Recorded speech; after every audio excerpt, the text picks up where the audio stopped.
In a world where most people watch movies and then forget about them, 3 brave heroes join forces to watch them again and then talk about them. Join them in their epic journey as they go back in time, a decade and beyond, to revisit and break down films from a vast array of genres. Do these movies hold up over time? Are they classics? Find out on Retro Movie Roundtable. Starring your hosts, Brian Fry, Chad Robinson, and Russell Guest. Coming now to headphones in your ears. Hello, all you lords, ladies, and knights of the Retro Movie Roundtable. Welcome to the show where we watch movies and then talk about them. Coming at you today, I'm your host, Russell Guest, and joining me is my co-host and good friend right here in Pittsburgh, Pennsylvania, Chad Robinson. How are you doing, sir? I'm doing well. I am also the guest host, so double duty today. That's right. We don't have a guest today. It's an anomaly, and maybe it's just because I'm running behind a little bit because I've got a new little guy in the house, and my hands are full, but fear not. You will get your dose of Retro Movie Roundtable, and the movies will still come your way. Yeah, 33% more of both of us. Yay. Yay. So, and Brian's in Sweden right now. Yeah. So His bum is on the Swedish. Enjoying those meatballs and those finely crafted discount or affordable furniture with Allen wrenches that you used to put together yourself. I'm sorry, Sweden. I don't know much about you other than IKEA and what the Muppets have presented to us. You apparently have a talented chef. Bork, bork. We just lost all of our Swedish viewers. God. I love you, Sweden. Anyway, Chad, people know you pretty well, but I don't think they know you well enough. They don't know you like I know you. Let's get them to know you a little better here. Let's break the ice here. So what is the last movie you saw? The last movie I saw was Sinister. It came up on what horror movie should you watch, and you entered a bunch of different things and what you like, what you dislike. And I was a little disappointed to see Sinister come up because it's one of those movies that gets a reputation of this gets all its scares from jump scares. Kind of like Insidious. But not all of them, but many of them. They're more than I would like. Yeah, it was disappointing. It had a great soundtrack. I liked the theme. I liked where it was going, but it was overly reliant on jump scares. But the ending was memorable. I liked Ethan Hawke in that, but I felt like he was in a league above the movie. Yeah. There is a sequel. I might check it out one day. I haven't seen the sequel yet, and I could see where they could go farther with it, but no, that was a good one. For me, the last movie I saw, I really wanted to see this in theaters, but we didn't get around to seeing it, was Bohemian Rhapsody. Okay. Was the Live 8 concert, was that portrayed well? It was, and in fact, when you get it on Blu-ray rental, or just if you buy the Blu-ray, they have a full Live Aid reenactment set. Like, they reshot the whole set. And wow. As a bonus feature, you can actually see Rami Malek do the whole Live Aid set. That's not all in the movie, so certainly they did it for sure justice. More justice than you would ever think, really. Yeah, that's an iconic moment. Yeah. And one of the things that I thought, if you're at all familiar with Queen and Freddie Mercury's story, it doesn't have a happy ending. He dies of AIDS. I'm not spoiling anything when I say that. These are well-known facts. But I want to say that the movie, I was prepared to go in and just have a brutally hard finish. And I thought they were very tasteful and tried to end the movie on the best notes that they could. And it actually felt good in the end. So as hard as that is to do, I do recommend checking it out. It has been a little bit criticized for some inaccuracies, but as we just talked about in the Braveheart episode recently, you do need to make a good movie. So there's a balance. It's not a documentary. You mean Mel Gibson fudges historical dramas? Never. Well, entertainment. That's why we're here. The Patriot was very, very accurate. I think that happened exactly like that. Yeah, that's what I wrote my master's thesis on. How accurate the Patriot was. I hope the most inaccurate thing about Braveheart was his hairpiece. Oh. The Scottish mooning was pretty bad. But anyway, name a movie that you resisted seeing but ended up enjoying anyway. I think it was Fanboys. I was not excited at all. We've talked about this a little bit. It wound up being on my top 2009 list. And Russell and Mary just... I'm going to blame you guys. You did not pitch this well to me. And I didn't understand that at its core, it was a funny Star Wars film. Well, Mary and I are born about 8 days apart. And so it was a birthday movie for not one but two of us. So if it did suck, then you're killing two birds with one stone. So birthday movie, this It was great though. It's in one of my top movies of all time. I love it. For birthday movies, for me, that and Hot Tub Time Machine are my two. I have a birthday in March, and that is not necessarily the best of times for my proclivities. I love your goofy comedies and stuff like that. And I do like action movies and stuff too, but the blockbusters and all that stuff come much later. So March is not the time of year for these things. See, I have an October birthday, so this is my prime time. I had Zombieland on my birthday. That was a big one. My sister, who went with me as a birthday present, looked over at me and said, "I'm never going to the movies with you again. This is not her genre." Yeah, you seem to have that effect on the people around you a lot. Your love of horror movies doesn't seem to extend to your family members and closest friends for the most part. I feel like Zombieland can be enjoyed by all people. My wife enjoys it. That's true. I'll enjoy horror movies with you. I'll be a horror movie fan. For me, one movie that I really resisted seeing that I didn't want to see at all. My mom read the books, Harry Potter, when she was probably in second or third book by the time the first movie came out. So it's Harry Potter and the Sorcerer's Stone. And I did not want to go to this. I was at that age. I don't know what year it was, but I was definitely at the wrong age to take in what I thought was a kid's movie. And I got there and I was treated to a wonderful world of magic and wizards and fantasy, and I was hooked, and I said, this is great, and I couldn't believe that I resisted seeing it. The stars were all at an age where I thought that couldn't possibly be good. Things were written well with great characters, and I was hooked for the whole rest of the series. I never actually went back and read the books because I just kind of let the movie versions live on for me, but great series, and I'm ashamed to say at the very beginning, I didn't want to watch that. It's a big hole in my nerddom. I've tried the first movie 2 times now, and I saw it went around the first time it came out, and I did not enjoy it. And I watched it again a couple years later, and I just wanted to go to sleep. Well, my thing.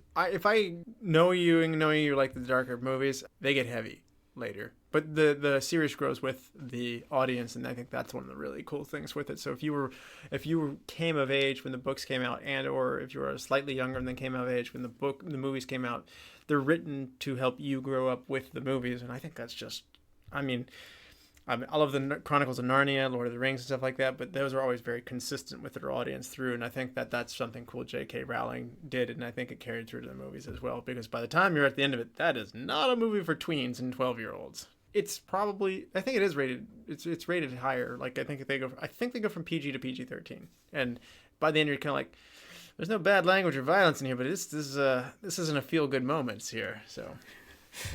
He killed the younglings. So what's the hardest laugh that you got from a movie?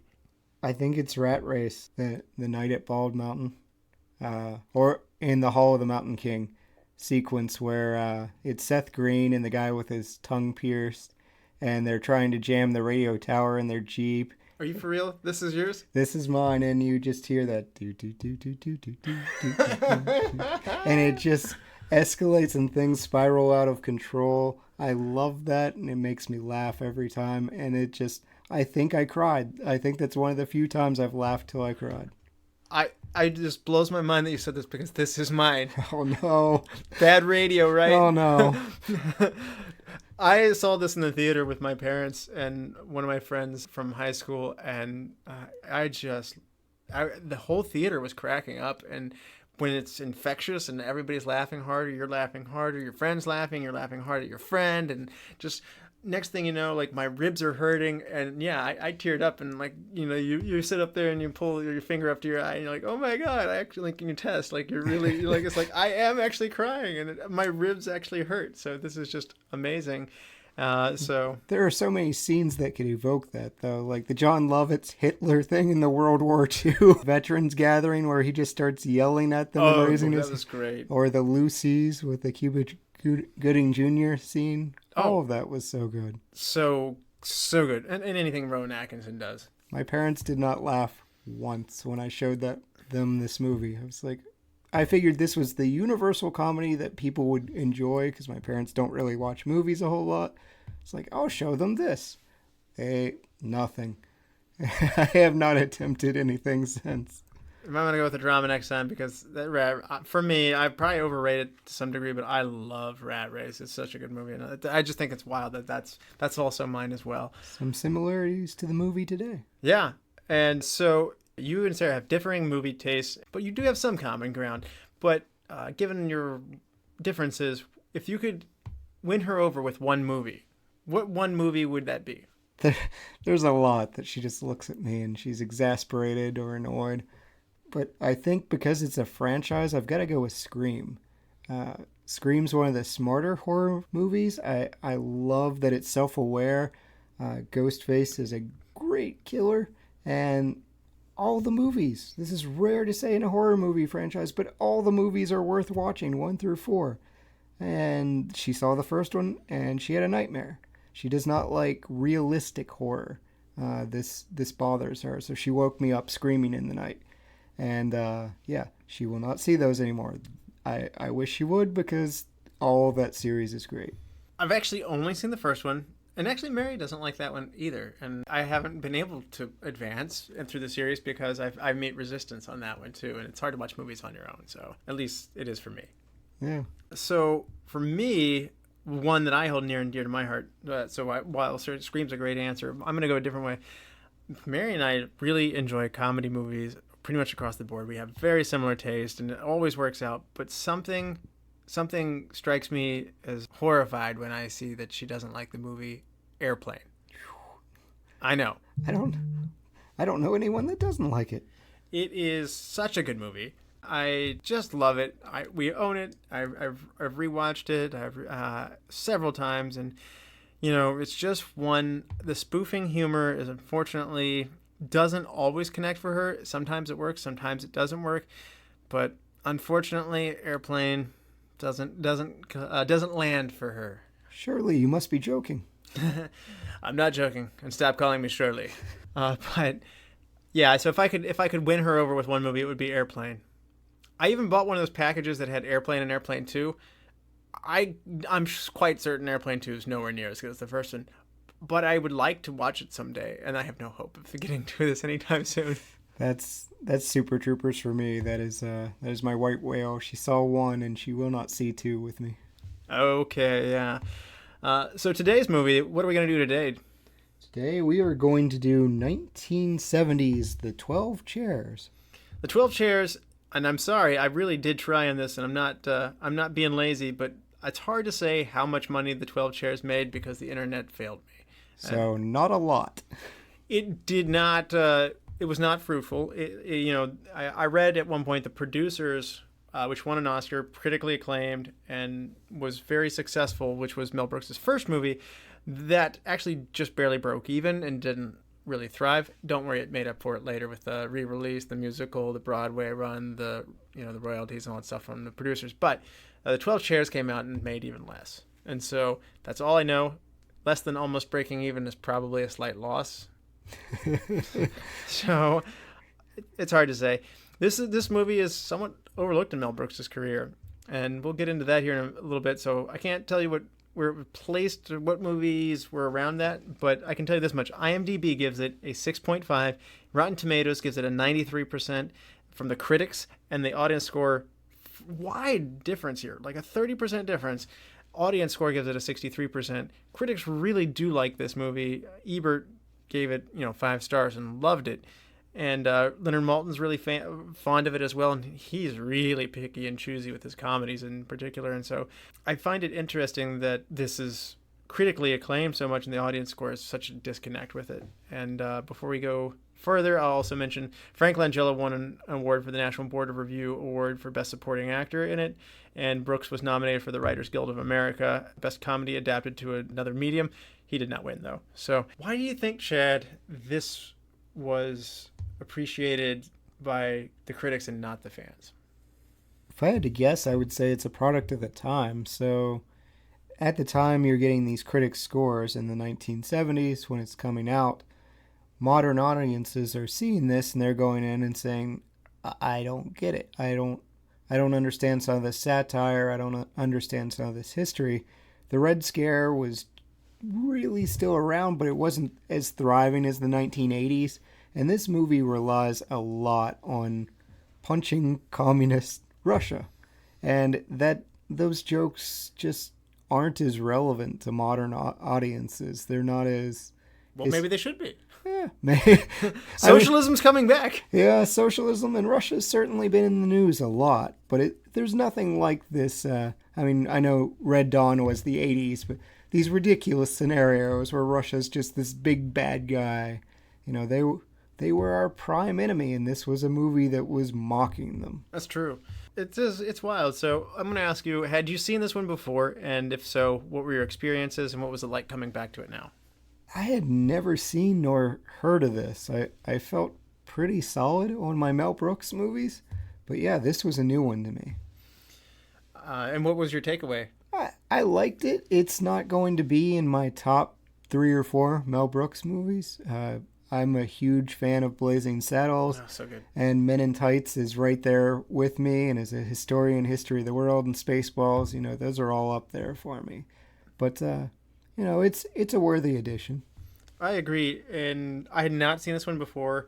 I actually shortlisted this one. I just had always realized that there's a couple of holes in my Mel Brooks library that I needed to see, and this is certainly one of them. And the plot description always intrigued me, and so coming into it, I was expecting satire, and I would say that more than any other Mel Brooks movie, this is not a satire. It's more of a traditional story. Its source material comes from a novel, which we'll go into. A satirical novel. It's true. That's true.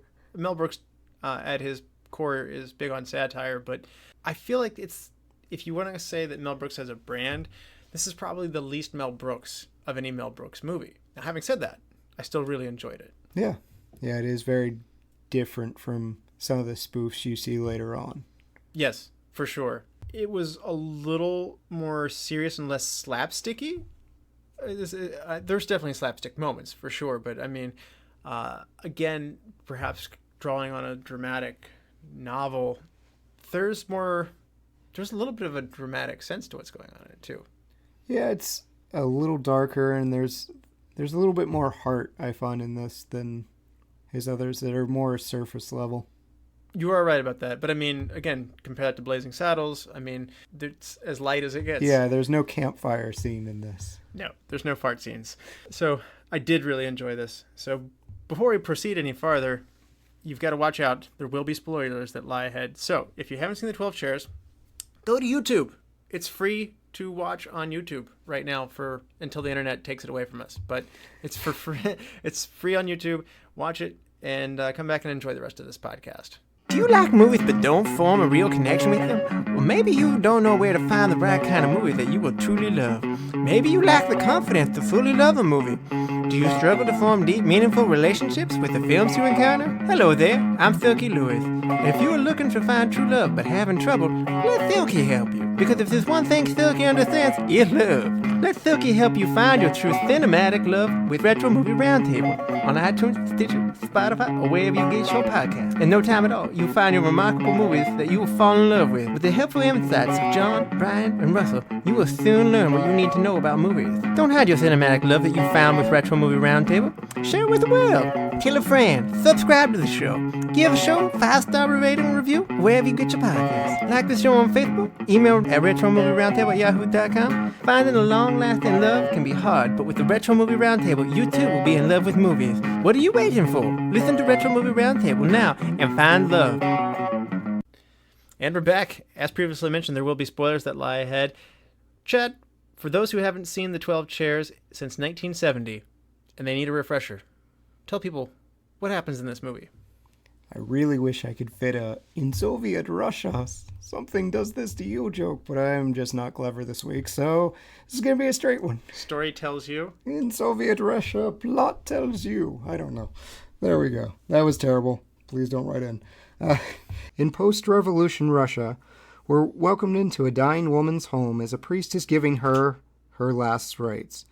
We then see the priest, Father Fyodor, hurriedly leaving the room as Ippolit, not even going to try, the woman's son-in-law, enters the home. He discovers she is... Ippolit Vorobanov. Yes, Russell will insult the Russians, not me.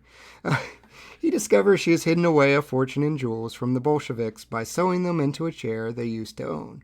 Ippolit rushes to find where the chairs are now stored and meets a local con man named Ostap Bender.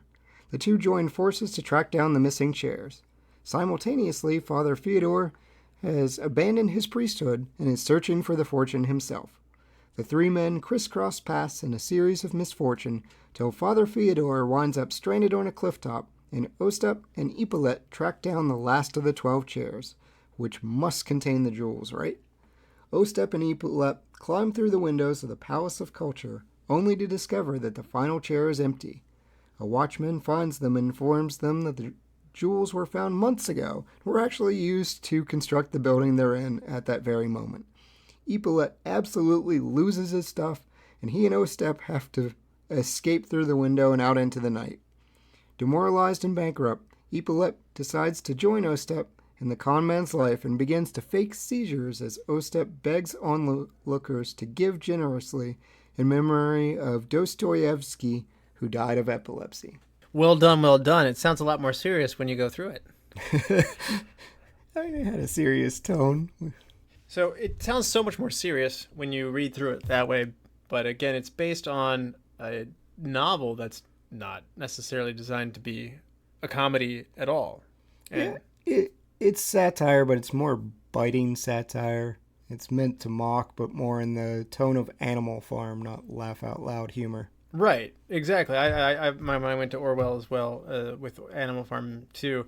But the authors Ilf and Petrov wrote The 12 Chairs in 1928. The storyline's very similar to this, but they wanted to make a commentary on the change of the revolution and the Soviet Union. So this is a weighty political piece of literature. And it's interesting that you mentioned that at the 1970, when this comes out, I think of us having gotten through most of the Red Scare by that time. I was definitely present in the 80s. I mean, you have... When the McCarthyism's out of the way at this point, though, right? Yeah, we've stopped hunting down the commies. Right. And so that's fair to say. It's still a threat, but you're right. It's still demonized. But I think one of the things that Mel Brooks does with a lot of his works, again, Frankenstein, that's a serious movie. He tilts it. Robin Hood, that's not a comedy. Mel Brooks finds a way to tilt it. Dracula, that's a very serious story. Mel Brooks finds a way to tilt that. And he, I think he admitted in saying and talking about his own work, he has a way of angling 3 or 4 degrees away to find the humor in the situation. He loves the content that he's doing. So all of these things that he does, he appreciates, he loves, and he does it with love. He's not bashing this. And so he's elevating the 12 Chairs as a work that he cares about and likes and enjoys. But at the same time, he's finding a funny way of telling it, in which case, why don't more people do this? I'm grateful. I mean, I know you researched this, and I did as well, but the original ending of the 12 Chairs has Ostap being killed. He has his throat slit, and it's just like, oh my goodness. By Vorobanov, yeah. Like his friend, who, like, well, in this movie they're friends, but I mean... He has no growth, and just the old aristocrat goes and slits his throat. Yeah, exactly. So I guess we're spoiling the book, but I have no regrets in doing that. We're a movie podcast, not a book podcast. But you're right. And in the book, after the 12th chair is found, Vorobanov slits Bender's throat, and it's just cold-blooded. Yeah, can you imagine if the movie ended like that? It's like, oh no. Well, what Brooks does in lieu of that, he has Vorobanov get the 12th chair and run off on his own. So the sentiment of I'm selfishly going to take this chair and go off on my own, that happens. Yeah. But it's so, and in fairness, the sentiment is there, but I much prefer the movie. Yeah, definitely. Doing it the way Mel Brooks did it.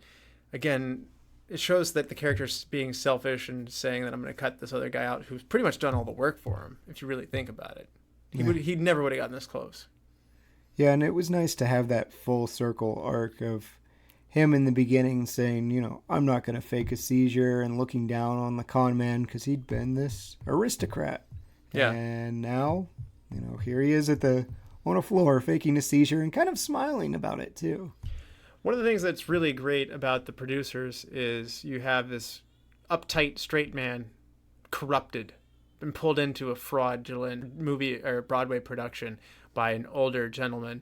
And in this case, you have the older gentleman who's an aristocrat, very, like you said, has high standards and stuff like that.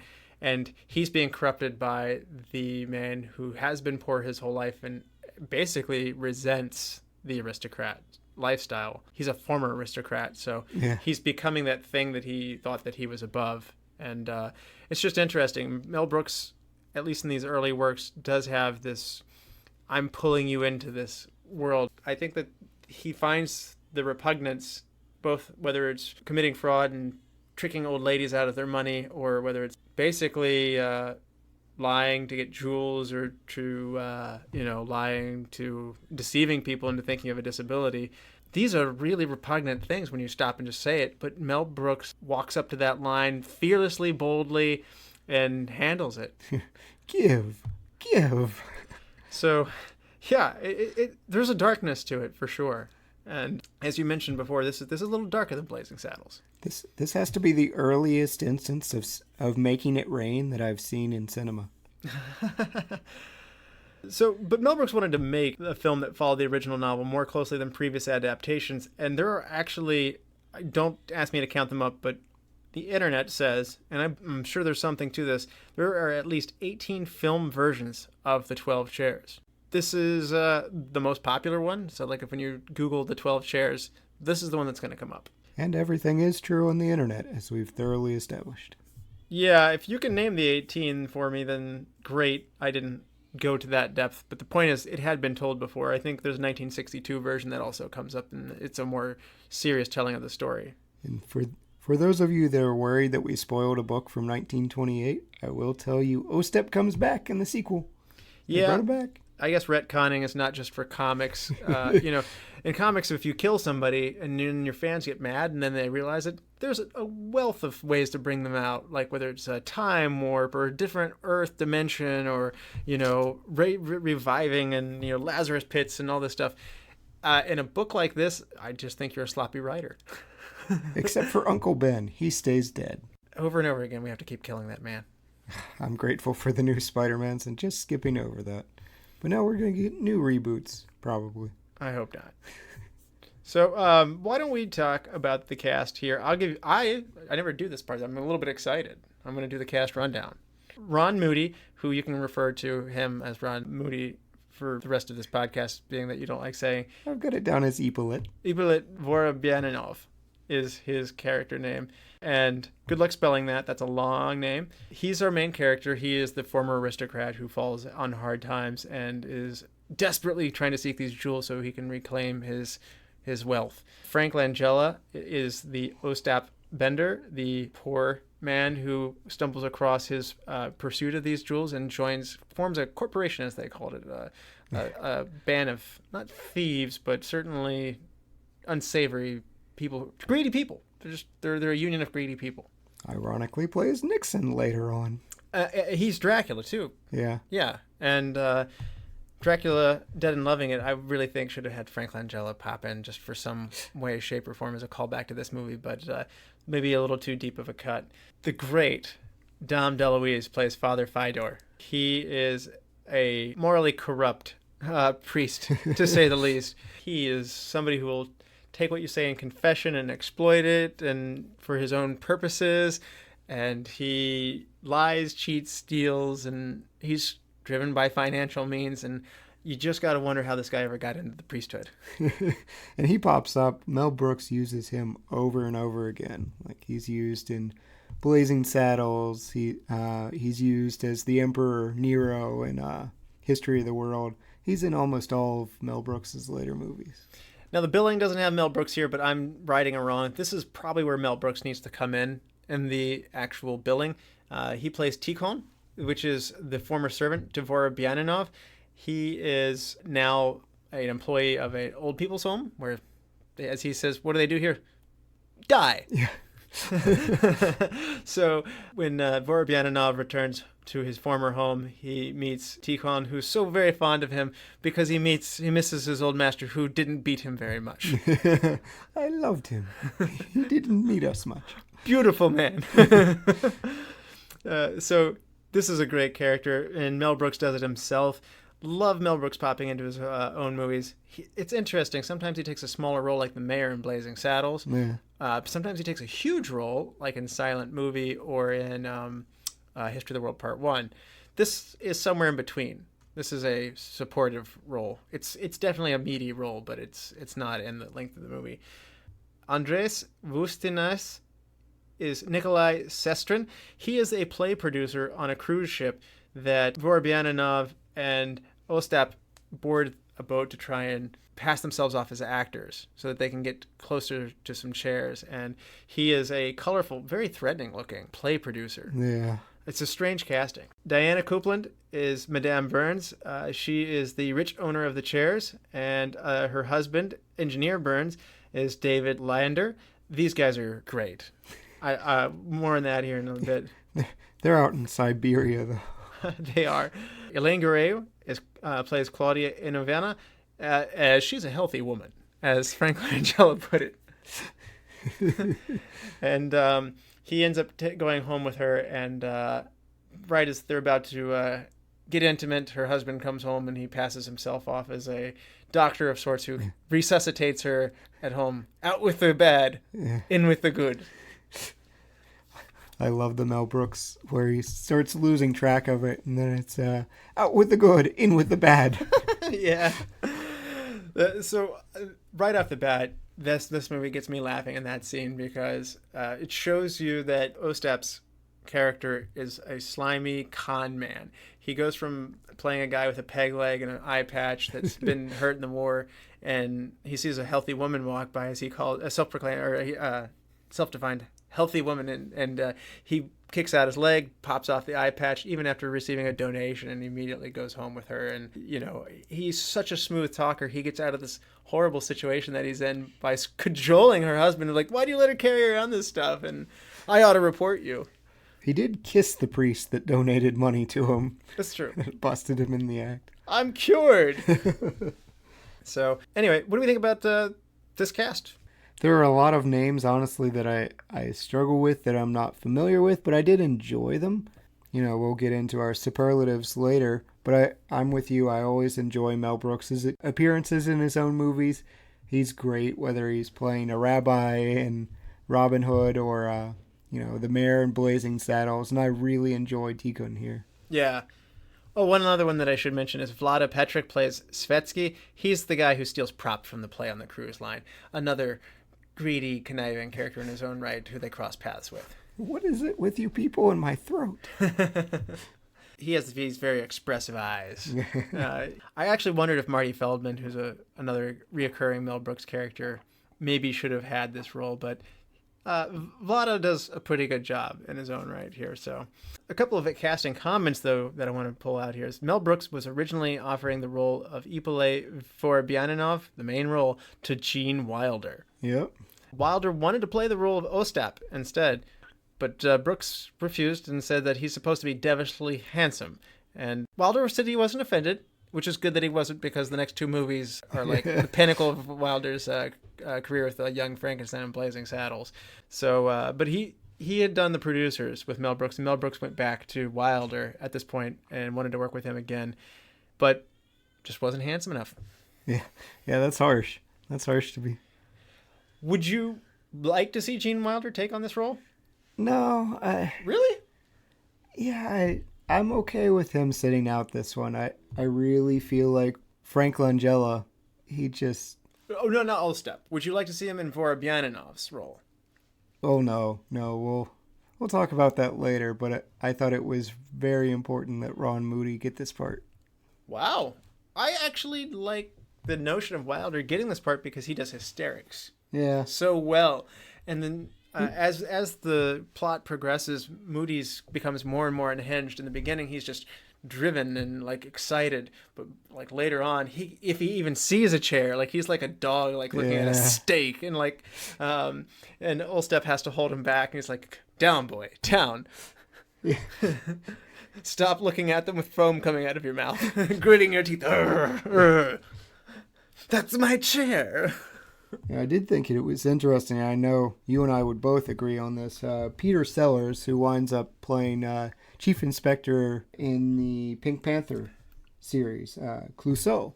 We gotta do one of those someday. Yes, we do. Next time we do a crime comedy, that's going to be on there. But he was considered and actually had the part for Father Fyodor, but he dropped out at the last minute, so Dom DeLuise took over. Oh, thank goodness. Yeah. I mean, this is no knock to Peter Sellers. Again, if this movie had Wilder and Sellers in it, I think you still have a great movie. But anything you gain from Wilder, I think you lose with DeLuise. DeLuise is so good. Yes. Yeah, he's perfect. And I honestly think part of it is the extra weight he's carrying around. It just makes things funnier. I'm sorry if you've got a couple of extra pounds in you, but somehow when you have that expressive face that he has, like it just... I don't know. It's he's high energy for a fat guy too, and so this is a leaner DeLuise though than later on. Yes, absolutely. Having said that, he's still not lean. The balding hair, the pattern hair loss, that like the shabby hair coming off from the sides, looking crazed and deranged a little bit, also helps as well. He just physically is a funny man. Yes, and his timing's great as well. So. And as I mentioned, Frank Langella, who goes on to play Dracula in the 70s version of Dracula, because there's many versions, he was recommended by Anne Bancroft, who, if you're familiar with from The Graduate, she is Mrs. Robinson. Yes. But Anne Bancroft is also married to Mel Brooks, and which is surprising to some degree because they don't seem proportionate to some degree. But Langella and Bancroft had appeared in William Gibson's Cry of Players, which was a Broadway theater effort, and she recommended to Mel that Frank be in the part here of Olstep. So, do we like Langella? Yeah. I thought he was very nice. I actually kind of wanted him in more Mel Brooks movies. Like, I'm a little sad. He strikes me as a very good con man. Yeah, there's a little bit of Chevy Chase that I actually see in his performance here. And I mean that in a very good way. I'm a huge Chevy fan. Yeah. So I can see that. He's smooth in the same way Chevy is. He's sarcastic. He's he's always one step ahead of everybody, but deceitful and reserved. Like I said, he's cool and always on top of it.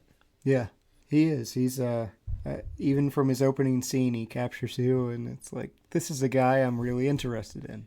Langella is also in Masters of the Universe. He is Skeletor. So, after playing Dracula and Skeletor, I mainly know him as these dark, threatening roles. He ages well. Like I think he's still a good-looking dude, but he always plays these dark, threatening roles or whatever. So it was interesting to see him go back and play this charismatic character. It's interesting. I feel like I've not seen that many of his other works, but I sure hope he taps into this more because he's very likable in this role. Oh, yeah. Going back to Anne Bancroft and Mel Brooks, I thought it was interesting. I was watching a documentary on Mel Brooks. Anne Bancroft, big star, not used to guys going up to her with any confidence or whatever, maybe trying to act too cool or whatever, but she turns around and says, "Anne Bancroft, I'm Mel Brooks, and I'd like to take you out." And she looked around expecting to see somebody that was the ilk of Robert Redford, but she turned around, it was Mel Brooks. And she told a really sweet story, too. She'd say, he's like, "Where are you going?" She goes, "Well, I'm going to Whitman's Deli." He goes, "I am too. Let's go." And then she would say, "Where are you going tomorrow?" And he'd say, "No kidding. I am too." And so It's amazing how Mel Brooks's destinations kept lining up with Anne Bancroft's. He was absolutely smitten with her, and he charmed her, and they had a long marriage, and they stayed married all the way until 2005 when she died. So that was his second marriage. He said he got married too young. That didn't work, but his marriage with Bancroft is very sweet. Very cool. Yeah. Didn't know that. So let's talk about Mel Brooks as a director here a little bit. What do you think about Mel as a director? Let's start with the 12 Chairs before we expand and go to him in general. Yeah, I mean, he's very competent. His styles are interesting, particularly for this movie, though, because you get a lot of almost stop motion. You get a lot of the silent era techniques that he brings into a talkie, if I can borrow from Singing in the Rain. But there's a lot of almost like Charlie Chaplin type moments in this movie. Absolutely. And again, Mel does a really great job of honoring the things that he loves, and the silent movie enjoyment that he likes from the Chaplin era, as well as some other people. It's an homage to that kind of filmmaking. The scene in the train yard where Vorobyaninov is chasing after a chair, at the hillsides where Friar Fedor is running away with one of the chairs and Vorobyaninov chasing after him. Or even when the older women, I guess he was dressed as an older woman. Father Fyodor is dressed as a woman chasing him down. Yeah. So good. And it's unexpected, too. I felt like all of a sudden, are we in a Monty Python? Yeah. Cut out of nowhere, and the music kicks in, and it's just good fun. And I think that he shows pretty good competence in doing different styles within the same movie. It doesn't feel discombobulated or disjunct at all. I mean, there's a flashback scene where they go with this warmer tone lighting and all the haze and stuff like that when they look back on the pre-revolution. And I gotta hand it to him. This is his second movie. Right. And he's mostly a writer up until the producers. And this is very different from the producers in terms of its direction style. So he went out and did something different. And I see growth in him as a director from the producers in this. So got to give him good credit. Mel Brooks is a talented guy, not just from a writing standpoint, but comedy direction as well. This movie doesn't overstay its welcome, though, either, does it? Yeah, it's 93 minutes or something like that? That's right. And I sit there and I said, that cannot be right. Like, look how much ground they covered. And look how many scenes are in this. And again, that's tight, efficient filmmaking. I didn't feel like there were any plot holes in this. Whenever you shorten a dramatic novel or something like that down, you know, to a comedy, you feel like you're going to start getting all these holes plugged in it. But nope, it stays pretty central. The chairs are all accounted for at all times, and the crossing of paths of these different wacky characters, one thing leads to another really well. He's really good with cause and effect in this, and I got to hand it to him on that. He keeps his lines straight. Yeah, I'll admit I wasn't ticking off like which chair.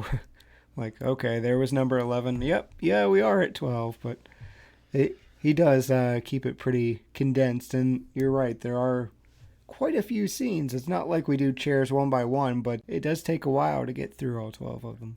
Yeah, and so I was extra appreciative that this was on YouTube because I'm sitting there feeding my little baby boy in my lap on a bottle, and I can't stop and take notes on everything like that, but to be able to have my phone, which with like one little free hand to like be able to pause and to on YouTube and then flip over and like tap in a little note on my phone and whatnot. So two long feeding sessions, I was able to watch all of this so on my phone. So thank you, YouTube. I wish all movies were on YouTube. Thanks, Disney, for that. So I watched this one probably 3 times, actually. Oh, wow. Yeah. The first time I just watched it with Mary, and it was just watching it and having a good time. The other ones were more immersive, so got to appreciate it. So producers Ron Gilbert and Michael Hertzberg, they took a chance on Mel Brooks when he made The Producers, and they came back to him again and did The 12 Chairs. And even though the producers hadn't made a lot, they believed in it. They thought it did well with the critics. And so it's out of the producers' success that The 12 Chairs is born. He didn't necessarily reward them, but there's such thing as not making money financially and it's making a really good movie still. That 93% critics goes to show. Do you want to talk more about Mel's style as a whole? And it's still, if you've seen his other movies, you'll recognize his comedy. It's very observational. There's a lot of sight gags crammed into every scene. There's a lot of physical comedy going on, but it's almost like breaking the fourth wall. It'll happen a lot of times where they'll essentially talk to the audience. There's at one point they look at the chairs, and there are 7 chairs, and 4 get taken, and they turn Epaulet and Ostap say, I wonder why they're only taking 4, and the guards say, we're only taking 4 because... yeah, we're only taking 4 because it's accurate for the period. And I'm like, that's why. So it's just very Mel Brooks. It's yes. He's not afraid to break that fourth wall long before Deadpool did it. Oh, for sure. He is fearless. As I mentioned earlier, he takes repugnant material and walks right up to it fearlessly. Again, no better example than the producers to make a movie that heavily features a musical called Springtime for Hitler. I mean, Blazing Saddles is dealing with pretty edgy race material. Yeah. Oh, absolutely. I mean, and at the same time, he's disarming it and saying that it's stupid, but at the same time, he's got to put you in that world to do it. And similarly, this is communism, and so he takes you right up to the line. And I think you're right. Maybe it's not as edgy today, but I also think that Mel Brooks does something with all of his movies is he doesn't treat you like an idiot. No. He expects you to get caught up. He doesn't give you long diatribes on their backstories of the character. This is consistent throughout all of his movies. It is here too. We get quickly that Vorobyaninov is worried about his future. We later find out that he had money and now he doesn't. That's it. I mean, you get the climate of the Soviet environment throughout the course of the story. Yeah, everyone's poor. They go through food lines, things like that. And there is good dialogue that's written in there to reinforce that of like, there's no personal property, haven't you heard? And all of his stuff was repossessed by the government. And you're seeing throughout the arc of the movie, by the time you're to the end of it, you can say people today might not have a full appreciation for the history of the Soviet Revolution, but I'll be honest with you, even as dumb of a comedy as this is, he's given you a view into that world. Yeah, I mean, he does a good job without saying it like you've mentioned. Even when they go into the records, you see all the books are just in absolute disarray. It's not like walking into a library where the spines are neatly ordered. Everything's everywhere. It's on desks, they're sideways, they're upside down. So he's telling it even through his scenery of, hey, this is disorganized, this is grungy, it's not working out for people. And there are various characters that are brought on throughout the movie that kind of mock that or point it out. But even without that, he designs it into his sets. And it shows you what tense grounds that this Soviet Union is running on, where it has like writes up on big red walls, like someone took the time to paint up "Don't waste paper" on the wall. Yeah. And then there's another one. There's a sign that says, "Think twice before knocking on any of these doors. You're disturbing very busy people." Yes. I mean, Mel Brooks goes on to be even more immersive with his backgrounds than he is in this movie, but there's definitely some of that here as well. There's a nice little moment there where Ostap, Frank Langella's character, is walking down a corner and we see a street sign that has been crossed out, and one reads Tsar Nicholas II Avenue, where the new one scratched out says Marx, Engels, Lenin, XXXX Street, and is censored. The censored name is Trotsky. Yep. And so, again, this is history stuff. You don't have to get that to enjoy the movie. Trotsky, by the way, is somebody who was exiled by Stalin as the USSR government took over. So you might not get that sight gag like you were talking about in the background or that extra little sprinkle in there, but that's actually secondary to what's happening in there. And Mel Brooks is really good at layering laughs. And that's something that's a trademark for him throughout all of his works. And we do see that here in some of the stuff that we're talking about. Another really cool thing about Mel Brooks is he focuses on the bigger picture. and I don't mean that in broad humor per se, but he doesn't just take something and make it funny. He takes the whole genre and looks at it, turns it on its head. He looks at the film world of how that thing's made. In this case, he's looking at a government. And Mel has a good way of doing this. He said in an interview that he enjoys spotting the insanity and the bizarre and the commonplace. And so that's, as a comedian, he's finding the strangeness in what you find to be common. And so, again, by looking a little bit deeper into the Soviet world, he's finding humor. In a place that's probably not that funny. I wouldn't want to live there. No laughing in Russia. Again, socialism's back. It's a good thing, right? Man, what?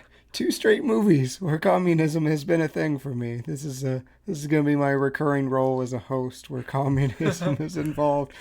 I don't know what our movie two times from now will be, but it better have some communism in it. Tim Curry said, communism was but a red herring. Or listen to the last episode if you don't get that one.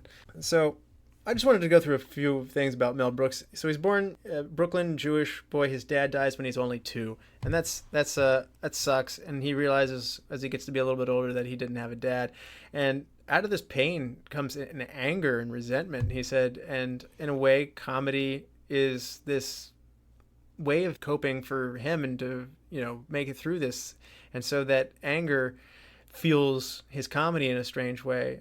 There is unhappiness in him, and as he goes on to be a writer, he's depressed. He doesn't get into the drugs and the self-destructive things, but I mean, there is a dark period of Mel Brooks before he comes out of it. He felt very stifled and like he didn't know how to get out of his own way. He's like, I feel like I've got something, but I just don't know what to do with it. From the time he was 9, he went to a Broadway show, and he saw a show and just said, that's what I want to do. And, he, as I mentioned, is also a very intelligent person. It's one of those things where people are always surprised what an intellect he is. In World War II, he was drafted and was put into a special training program where he taught engineering and foreign languages and worked in a training program. And then as they ended that program and needed that talent, he was brought in as a corporal engineer into a combat battalion defusing landmines. He seems like a big goofball, but Joan Rivers was talking about him and said, he'll start talking to you about deep history. And there's a reason why History of the World Part 1 or this movie exists. Yeah. He's more than just fart jokes. You almost have to have that dark sense of humor, though, if you're defusing landmines.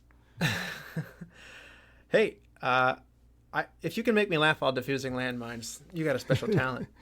He also writes for Sid Caesar as the stand-up comedian, or the Hollywood comedian. And then when Sid Caesar gets his own show, and he works with people like Carl Reiner, Neil Simon. Caesar gets a show that called Caesar Hours, where he works with Woody Allen. So he is rubbing elbows and collaborating with some of the funniest people from his generation. But Mel certainly holds his own, and as we see later. And his big moment where he starts to become on his own is in 1960, Mel goes to Hollywood in an act with Carl Reiner, and they do an act called The 2,000-Year-Old Man. And if you see, I've only seen little clips of this, but it looks very funny, where he talks about redecorating his cave and why he used fire and we thought the wheel was a novel thing. And so it goes on to make an album. It wins a Grammy, and he later goes on to win a Tony for his producers musical. So he's a rare EGOT winner: Emmy, Grammy, Oscar, Tony. So he goes on to work with Buck Henry, who's another really funny director, and they make the TV show Get Smart. I actually did not realize that. Oh, I love Get Smart.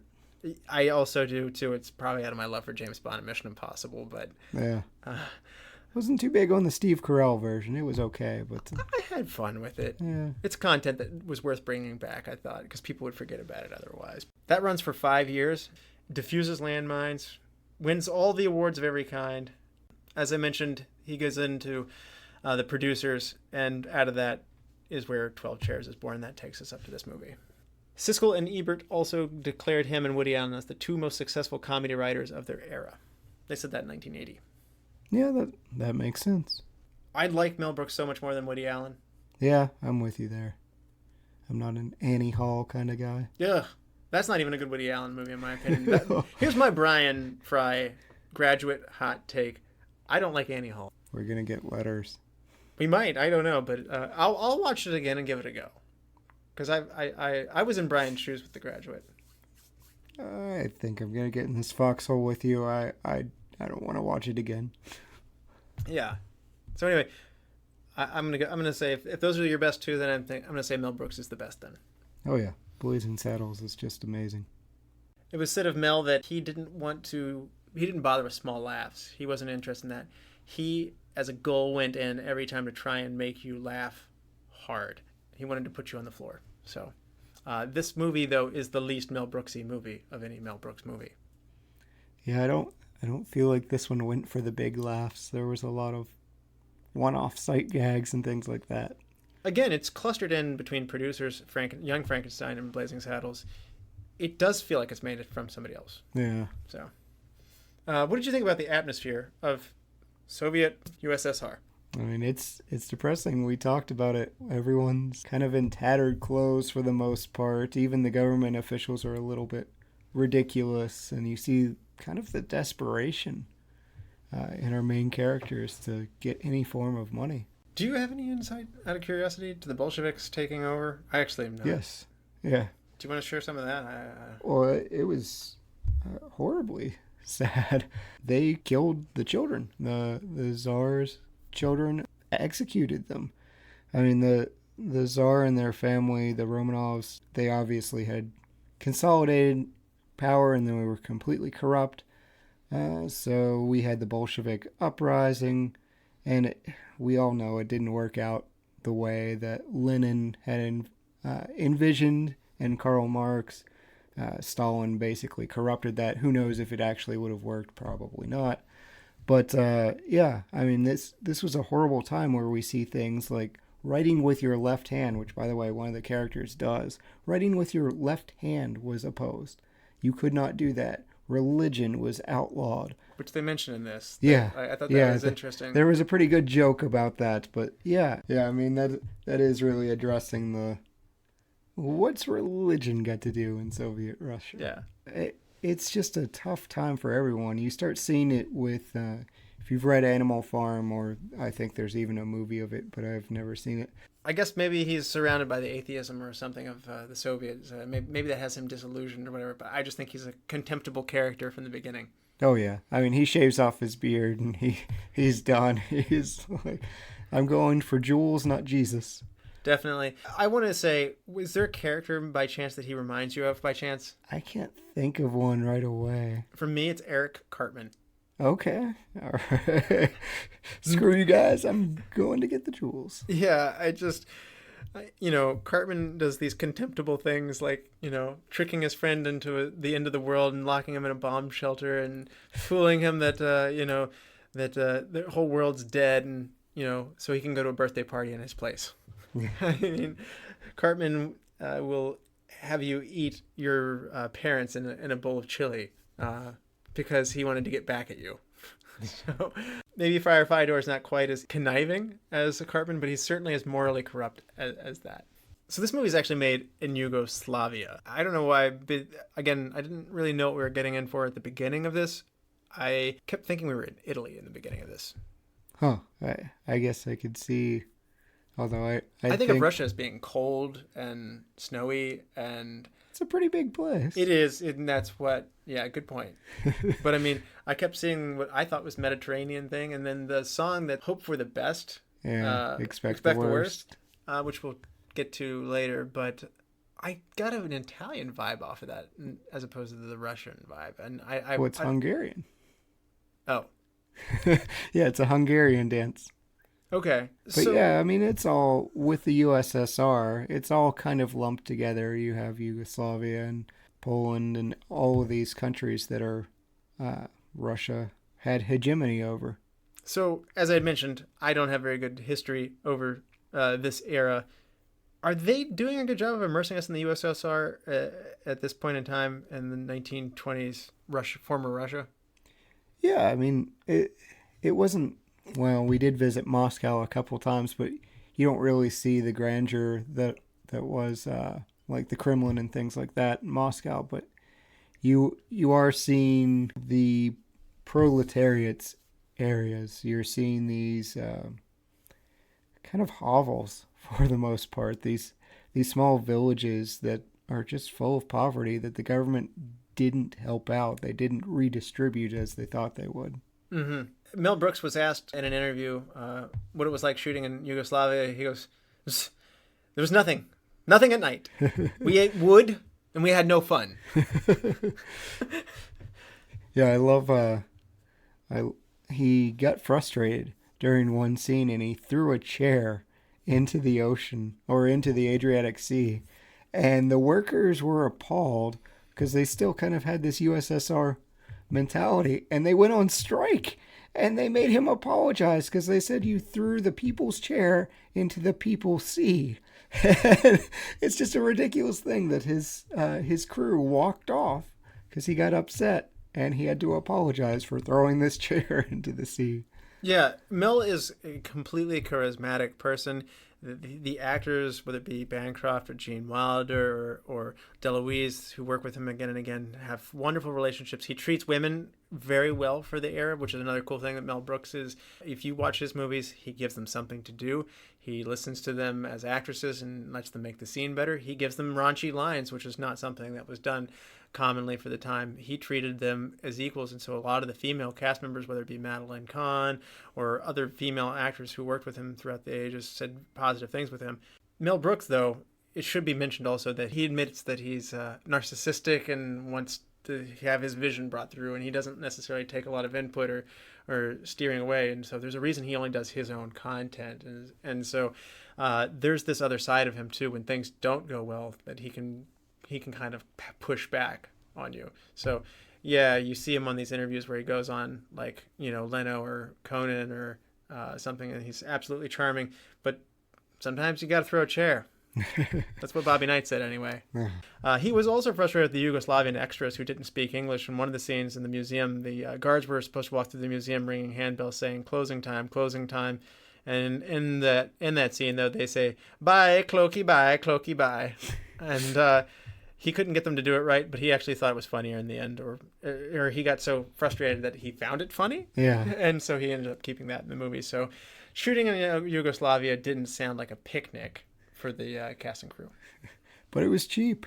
I mean, he said he paid $450,000, and that was for lights, cameras, and all the extras. That's it? Yeah.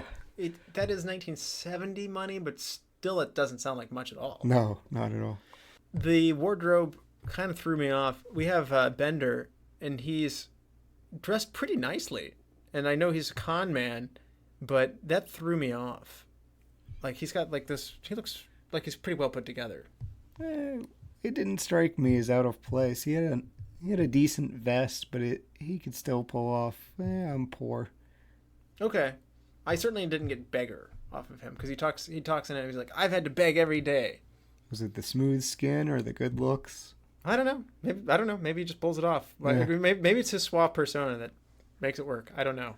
But I certainly didn't get, as I was reading more after watching it the first time, you kind of have to see that, he does resent the aristocracy, but he plays it so well. Yeah. Like, he fakes it. Fake it till you make it. He seems like he can make it pretty well. Like, he's not who gets them kicked off the boat. Yeah, it's more jealousy on his part. He wants to be them. That's a really good point, actually. I didn't think about that. And speaking of the boat, I love that scene on the boat where he's pushing Vorobyaninov into the cast as an actor, and he pushes him up on stage, and he's like, "I know what I'm doing. I've been to the theater," and like he walks out on the stage, totally freezes up. His eyes get big, like he's petrified. Just keeps walking, goes off the stage, and Brooks has this amazing cut where, like, the next scene abruptly. They're dropped on island somewhere with a lifeboat. Oh, that was awesome. So what do you think about the soundtrack? I mean, they did a good job as far as making it feel Soviet Union era. They get the Soviet anthem in there a couple of times. I liked Hope for the Best, Expect for the Worst. That was kind of fun. Like I said before, it was based on a Hungarian dance, so it was still within the region. You know, it fit with the setting for me. I was impressed that Brooks wrote this. Brooks, before he was a comedian, was a drummer and a pianist, and he's actually a pretty gifted musician. And I didn't realize later on, I read too, that he worked on a lot of the music for the musical, the producers that was so successful. They brought him back in the fold to help create this music. And so Anne Bancroft, his wife, encouraged Brooks to write music and lyrics for Hope for the Best, Expect the Worst. And subsequently, that song was in the movie, and he goes on to create a song for all of his movies, my favorite of which is The Inquisition and History of the World Part 1. That is a very good one. The Inquisition. What a show. The Inquisition. Can't say no. We're on a mission to convert the Jews. Oh, man. And so one of the things that impressed me, though, was how when they played it throughout as a overture throughout the movie and the instrumental version, it actually had some emotional resonance when they're playing Hope for the Best, Expect the Worst. Yeah. They don't dwell in it too long, but in this defeatist part where they're trekking across the country when they realize they have to walk all the way back to Moscow, which I don't know why they don't hop a train, but they appear to be walking miles and miles to get back to Moscow. They play this, and there's some nice shots while this is playing, and there's a melancholy moment in it. I think Ostap mentions that he's out of money at that point. He knows how to get on a train, man. I don't know. Okay. Why is his resourcefulness stopping here? Getting into Russell's change one thing. But... It did eat at me. I don't know. So, are you ready for a look for this? Sure thing. What do you have for us? We've covered a lot of it, but you know what? I am going to go with Night Watchman that tells Bender and Ippolit that Kaminsky found the jewels. And that's a reference to Mel Brooks, whose real last name is Kaminsky. Melvin Kaminsky. Yes. Which he changed to Brooks later as a stage name. Back then you had to change your name. Yeah. I'm trying to think of what actors today would absolutely have to change their... Jake Gyllenhaal would have to change his name because it's too... Well, Nick Cage. He's Nick Coppola. That actually has benefit to it because Coppola helps you get somewhere. Yeah. But, it's... I don't know. Occasionally... Idris Elba could have gone a little easier on us. Yeah. Like, who knows? He might be Michael Bowen. I don't know. Like, back then, musicians too. People would get their names changed to be more approachable and easier to stick in your head. So it's interesting how times change and people now go, ooh, that's exotic, and we'll learn to say your name. One of the ones that I want to bring up is the chairs that the characters in the movie are searching for were made by fictitious furniture maker Christopher Hams in London. The original book, the chairs were made in English style, had an English material for the seats, and they were made in real-life furniture by maker Heinrich Gams, who was born in 1765 in Karlsruhe, Germany, and then moved to St. Petersburg later. So they changed the chair for some reason. Yeah, that's an odd change. I'm guessing, and you're talking about the budget of this movie, I'm guessing they found some cheaper chairs. They could have been any chairs. I would have believed it. It wouldn't suspend my disbelief there. I never knew they would be in a museum. Ready for some awards? Yeah, absolutely. MVP of the 12 chairs, Chad. I'm going with Ron Moody. He plays Ippolit. And it's just the physical performance that he gives that kind of drives the movie. Russell mentioned it earlier, but he goes from kind of desperate, slimy aristocracy to a frothing dog who literally is held back, and he just becomes a little more disgusting. Like, he gets all this food that's just piled on heavy, and he's just devolving into this... greed. Well, that and poverty. Like, he's sliding into it slowly but surely.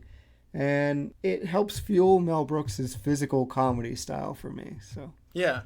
And I think it's worth mentioning that I think as we go into this, he and Frank Langella form, again, a code of thieves, so to speak. In the end, they form a bond that even though their mission is ended, as Ostap says, we've completed everything that we could possibly look to do. We're disbanding. I thought it was nice that this movie, instead of cutting his throat as they do in the book, that he says, I still have value to you, we're a team. Yeah. And that there's a friendship and a kinship that says, we're poor, we failed, but I'd rather be poor and stick together. And that was the nice part at the ending. Even though they're faking a seizure and disability. So that part's, again, I don't know. That's an odd thing to go out on. So my MVP, though, I'm going to go with Mel Brooks. To take this content and to make it a comedy, and it's very well competently directed for a second-time director, small budget, and I love Mel Brooks. And again, coming in there and acting as well. So I give it to him not just as an actor, but for the writer, the vision, the big picture. Yeah, can't disagree with that. He was great. Best supporting actor? Brooks. Teacon's my favorite character in this entire set. I wanted more of him. I love the drunken stupor. The line that you mentioned earlier of, I loved him. He hardly ever beat us. It's just classic Mel Brooks. I love everything about Teacon. I needed more. I loved it when he was coming to his master. He comes in drunk and falls down the stairs, and like he's in such a stupor that he's like just moving his feet. He's like, I'm coming, master. I'm coming, master. I'm coming, master. And like his master just gets up and walks over and stands next to him. And he's like, I told you I would come. And the other one is, I like, what happened to the dining room chairs? The chairs. They are. And falls asleep like just like right at a dramatic moment. Yeah. So great job on this character. My best supporting actor is going to go with Dom DeLuise. Okay. I really wanted to give it to Langella. He nailed everything I wanted from that character, so it's a nod to Frank Langella. If somebody else were here, I would hope that he would get picked too, but Dom DeLuise just cracks me up in every scene that he's in. And the crazy nature of his face, like when he's in the trellis and he pops his head down, he's like, cheers! So... or he runs into a rock wall. I mean, he's totally coming unhinged over these jewels. I mean, he's great. Drunkenly, like, swaying and singing to himself along the road. Yeah, he just devolves. This might be my favorite Dom DeLuise in a Mel Brooks movie. Oh, I've got to go Emperor Nero. That's fair, and then you do like your Rome stuff, Yes. but this is my favorite DeLuise Brooks collaboration, of which I think there are 5. Yeah, there's a lot. Who is your hidden gem? You thieved this from me earlier, but I'm still going to mention it again because the Yugoslavian extras working as watchmen in the museum, they're my hidden gems because I just love that they're saying cloaky bye. So my hidden gem is going to go to the curator of the museum, similar scene. And he's so stern and commanding. Yeah. And he's like, we have 11 chairs. We're going to take 7 of them away. Why are they taking 7 of them away? And then like he looks into the camera. Because 4 is enough to represent the period. And then like That's goes, why. That's why. I love that scene. It just cracks me up. I also like it shortly thereafter. He's like, do you think we missed something? And he's like looking through a spring, and then like again, Mel Brooks' masterful shot zooms out or like cuts away, and then they're in the room that's absolutely devastated in the museum. I love leading up to that, the different bureaus, the bureaus of tapestries, the bureau of carpet, the bureau of furnitures that don't have bureaus. So, I also like as they're walking through the museum, we'll never find it. It's just not here. And they're walking into the room, and classic Mel Brooks is standing right behind him, and like Langella taps him on the shoulder and points to it. It's like, and then he's like, again, turns into like crazed, starved dog mode, and like he's about to like just run in and take it. He's like, no, we actually have to think about this. My hidden gem though is Robert Bernal. He's the curator of the museum. Right. Recast though, who would you recast and who would you put in their place, Chad? I'm recasting Frank Langella's O-Step. Oh, I know. Like, he was my honorable mention. Like, of all honorable mentions, he's, like, extra honorable for my supporting actor. I'm going with another handsome leading Mel Brooks man, Cary Elwes. Okay, so this is, like, if you made it later. Yeah, Robin Hood Men in Tights wasn't that far off, but yeah. I'll stomach that, then, because it's, yeah. And like I said, I also think Chevy Chase would really do a good job in this role. Yeah, Cary later on does some things for Psych, where he is Despero and he's this con man and this thief, and he's very suave and he's very good at that. Oh, he definitely fits the Mel Brooks humor well. His quick wit is definitely a good fit. So my recast is going to be Andréas Voutsinas, the threatening-looking man who's the play producer on the cruise line. He looks like he's like, I don't know, trying to reassemble like death pieces to make the mummy rise again or something like that. He seems very threatening and sinister. He's got dark circles around his eyes. His facial hair's like done up in a creepy manner, and I mean, he makes a humorous line of like, "I look terrible. Why didn't you tell me I look terrible?" And like, "You do look terrible. Do I have to tell you this? It's probably every day of your life." And so I think that there's an opportunity to bring some color to that role. I'm thinking Michael Palin from the Monty Python crew would be a great fit here. And I do like the line though that he delivers. I hate people I don't like. Yes. Best shot, Chad. When Ostep is rowing the boat with Ippolet, there's a nice shot of like the moon reflecting on the water, and I particularly like this shot because they filmed it really late at night. And at 3 a.m., they lost sight of the actors. And Mel Brooks jumped into the Adriatic Sea and swam out to find them. Well, the guy cares about his actors, I guess. Yeah. Well, Vorobianov said I can't swim, so. I didn't know that, but that's Oh, yeah, in like, the movie. In the movie, Langella's like Yeah. rowing away, and then like Moody's like going out into the water, like, please don't leave me, I can't swim. And then he has a change of heart.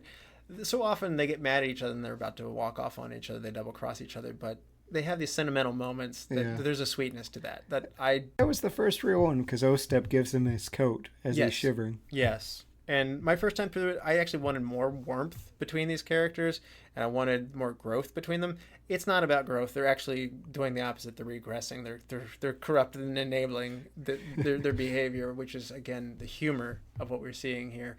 And but there is this kinship that further rewatching did show for me. So I like that scene that you're talking about for sure. My best shot is the fast action silent movie homage when Dom DeLuise is dressed as an old woman running out of the house with a chair over his head, and Vorobianov's like, cheer! Like chases after them. It's just so amazing because like you have this fixed shot and you see these tiny little like characters, and Moody's got his knees picking up running in this exaggerated manner that nobody runs that way. Yeah. But I mean, going back to Palin here, it's just I got this Monty Python vibe off of this. It felt like I was watching this little paper characters in the distance. And again, as they run down into the valley, I love it. Like he's chasing him in this very non-linear manner that like it's just incredibly entertaining to watch. Great job on that. So it's the pursuit to the chairs. Best scene. For me, it's Ippolet and Ostep when they first meet. I'm not going to do the whole scene. They're kind of doing this quick banter between each other. So Ostep is like, no, maybe if you weren't such a selfish pig, we could do business. Yeah, Ippolet says, I can't. I'm going. Wait. Why? Let's talk. About what? Things. What things? I don't know. Situations. I'm going. Wait. Why? Let's talk. About what? It. What is it? You know. I don't know. What we're talking about? We're talking about nothing. I'm going. You mustn't. I must. Why? The reward. What reward? For turning you in. Wait. Why? We'll talk. About what? About the diamonds. The diamonds. The diamonds. Great scene. Love that. Good pick there. And again, Mel Brooks takes this different style there, and it doesn't seem out of place. But he takes this thing that isn't used necessarily in the movie, and just it's a really good gag. Yeah. I feel like any other director would have like laid into that like too much. This has gone on for 2 minutes too much. Well, not necessarily longer in that same run, but I figured that they would come back and do a callback and, and continue to have more of those interactions that way. I feel like it's more powerful with this particular thing. One good long run, 2-word sentences, and frantic panic. Yes. Yeah. My best scene is going to be Dom DeLuise asking for the chairs from Engineer Burns and his wife. And he gets off a train in Siberia. It's super snowy. He plows into their house covered in this like fur jacket, like, and his hair's all disheveled, and you're wondering who could possibly walk to my house in this situation, but he does. And like he comes in, he's grabbing their knees and ankles and kissing their shoes and groveling, and they won't have any groveling. This is a Soviet house. And he says, he's like, I'm going to go ahead and go into my best quote because it's definitely in here. And so they go together. He's like, these chairs, I must have these chairs. He wants our chairs. Maybe he's a furniture dealer. Are you a furniture dealer? Not for personal gain. I assure you, not for personal gain. My motives are pure. They're the best motives. I think that you're going to be very impressed with my motives. Yes. And then he's very pleased with himself, and he just sits there and like, well, what? Your motives. You didn't tell us your motives. Oh. Come on. Think. Come on. Use your brain. Yes, I've got it. The chairs were my wife and her mother's before her, and now my wife is ill. She's dying, dead. No, dying. My wife is calling for her chairs now that she is dying. And just to watch him just wreck this person's home and he drags the tablecloth off. He grabs the woman by the legs and like yanks her off of the floor. He's out of control. I love it, and it's all the better because Vorobyaninov and Olstep, and particularly Olstep, have sent him on this wild goose chase. These aren't even the right chairs. He sent him into Siberia, where these are not the chairs, and it's just other chairs that look like those chairs that have also been repossessed. Brilliant move by Olstep. I love the goose chase that he's on, and I love that he's just coming apart, going for these chairs. And I love that they actually go back later, and the same couple is again harassed by him, like, here, take them. Just, I never want to see you again. I have to thank Madam Burns. No! Chad, change one thing. I understand it's based on a novel, but I had a tough time with the names, especially since they're not used very often, so it's hard to catch them in passing. And there are plenty of useful, easy to understand Russian names. You could have renamed the main characters like Peter and Nicholas, and you could have easily understood it. It's culturally ignorant as an American, but I'm still projecting this on it. And they changed other things from the book, so just change their names for me. So Vorobyaninov is not a win for you. No, Peter. What's wrong with Peter? Well, I'll admit I struggled with it the first time through, and when Langella basically preps him to go up and imply that he is cousin Michael, and he's from Kiev, and that all the Vorobyaninovs are dead. I love it when he goes to the door and he goes, again, this sets up the fact that he won't do well on stage. I love the fact that this consistency's there, but he panics and he forgets all of his lines, and he goes, I'm cousin Kiev from Vorobyanov. All the Michaels are dead, which is wrong on all counts and makes no sense. And I didn't quite fully appreciate that joke the first time through, again, because of the names like you're talking about. But upon a second watching, I knew who Vorobyanov was, and I knew that Kiev was, a place. And just great shuffling of the deck there. My change one thing is going to be, I don't like going out on a fake epilepsy fit. They've done that earlier in the movie. It was repugnant then. It went fine. I'm going to want to go a little bit warmer on this. I want to just see them walking off into the sunset, talking about schemes that they could do together that also sound bad.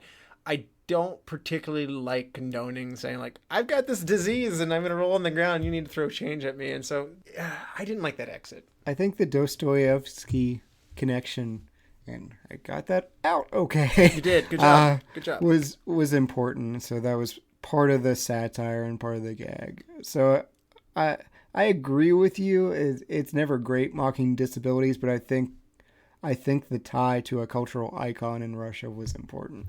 Again, I'm okay with it the first time they do it in like the 3/4 mark. I don't want to go out that way, and that's how they went out. I get it.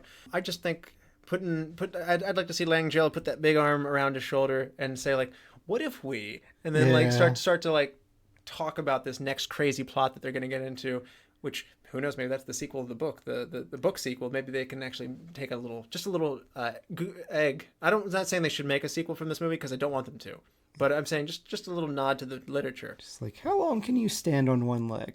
Yeah, exactly. Oh, that would be great. See?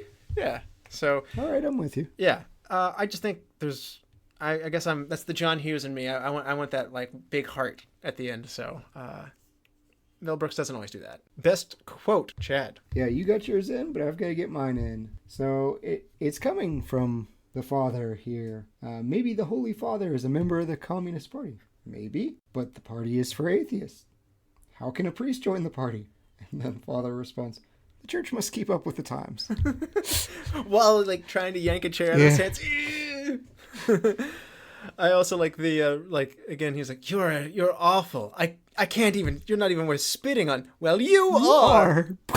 Yeah. Oh man, good stuff. So, Chad, do you want to plug anything? You know what I'm gonna plug, and I swear I'm not a one-note human being, but I'm gonna plug it anyways. There's a horror movie starring Samara Weaving, who is one of my favorite young actresses. She did The Babysitter, and she's in a new movie called Ready or Not. I got a chance to see it. It's a lot of fun. If you're expecting a typical horror movie, it's probably not that. It's got a little bit more tongue-in-cheek humor to it. It's not laugh out loud funny, but there's a lot of situational humor and horror to go along with it. It's a great movie. Go see it, people. Is she related to Hugo Weaving? She is. She is his niece. Oh, okay. So talented family, and she's just great. I loved her in The Babysitter. He's creepy. Yes. She's better looking than he is. A little bit. Yes.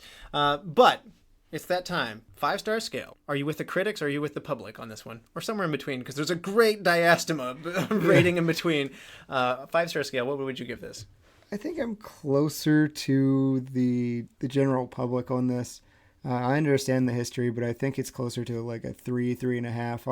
I'll go 3.5 because talking with you always makes it better. So yeah, I think it's a 3.5. Yeah, the first time I watched this, I was like, that's solid. That's a 4. And the second and third time through it, I realized I started seeing those little layers in there. I really appreciate the history of this and that he uses it in a comedy. And there's just so many things that are in here. And I didn't just go through the gag reel of all the things that are funny in this movie. So Mel Brooks is the man. And maybe it's just me putting my fanboy hat on. This is not the best Brooks movie. No. This is not the second best Brooks movie. Nope. It's not the third best Brooks movie. It is not. But it's a 4.5 for me.